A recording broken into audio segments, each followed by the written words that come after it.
Assalomu alaykum, hurmatli til o'rganuvchi birodarlar. Ko'pchiligimiz uchraydigan holat, til o'rganayotganimizga necha yillar o'tib ketgan bo'lsa-da, hanuz gapira olmaymiz va bu bizni qiynaydi. Xo'sh, speakingni o'zi nima ochadi? Keling shu haqida gaplashamiz. Biz bu borada eng ko'p eshitadigan maslahatimiz bu ko'p eshiting degan. Albatta biz buning samarasini inkor qilmaymiz, lekin faqat shuni o'ziga cheklanishni o'zi yordam bermaydi. Bunga bir misol keltiraman. Mana hammamizning klublarimiz bor. Ana o'sha klubimizda hech bo'lmaganda bitta bo'lsa ham kirishib gapirib keta olmaydigan odamlar topiladi. Vaholanki ularning quloq ostida tinmay gaplar aylanadi. Va bilasizmi, mana shunday odamlarni ham gapirtirib yuborgan vaziyatlar nimaligini.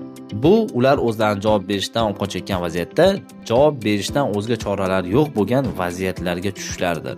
Til o'rganishda ham xuddi shunday. Siz o'zingiz javob berishga majbur bo'lgan vaziyatlarda topmagunizcha speakingiz ochilmaydi. Bunga yechim sifatida ikkita yo'l aytaman. Ehtimol siz birinchisiga qodir emasdirsiz, lekin ikkinchisiga albatta hozirgi davrda qodirsiz. Birinchi va eng samaralisi bu albatta o'sha tilning egalari bo'lgan davlatlarga safar qiling. Shunaqa gapirasiz, chanavering, gapirmasangiz ham gapirtirib yuborishadi. Ikkinchisi bu internet orqali ana o'sha tilda yaxshi gaplashuvchilar bilan doimiy muloqotda bo'lib turish.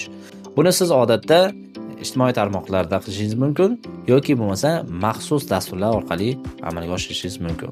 Video foydali bo'lgan bo'lsa, unga like bosib, kanalimizga obuna bo'lishni unutmang. Undan tashqari o'zingizda ham qandaydir yechimlar bo'lsa, kommentariyada yozib qoldiring. Albatta, u kimlargadir foydali bo'ladi.